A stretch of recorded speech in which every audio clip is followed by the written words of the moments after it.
Get your free copy of the complete tutorial at www.teachucomp.com/free. While the desired outcome is the same for the levels command as the auto levels command, you can manually adjust the levels by using the levels command to precisely control the results.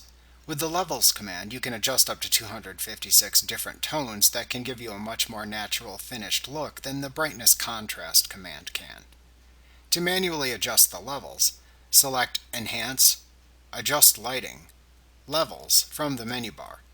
The Levels dialog box then appears where you make your selections. The histogram shows how the pixels in the image are distributed at each of the 256 brightness levels, with shadows at the left, midtones in the middle, and highlights to the right. While you can use the channel drop-down to select any of the available color channels, you generally want to make your changes in the RGB channel. There are 3 eyedroppers under the buttons in the dialog box: black, gray, and white.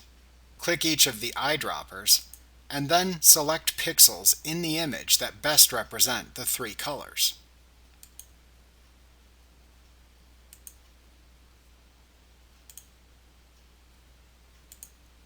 For gray, try to find a point in the image with equal parts red, green, and blue.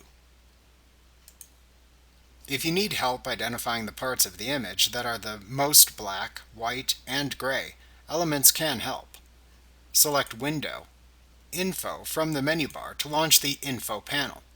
With the panel open, then pass your mouse cursor over the image to see the R, G, and B color levels change.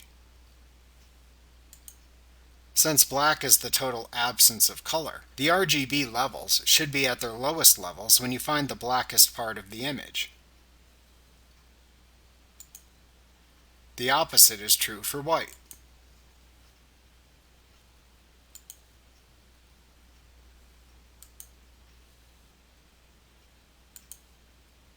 Note that you can also use the output sliders to adjust the levels for even more precise manual control.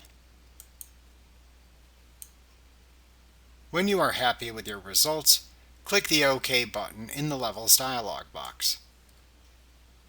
Like what you see? Pick up your free copy of the complete tutorial at www.teachucomp.com/free.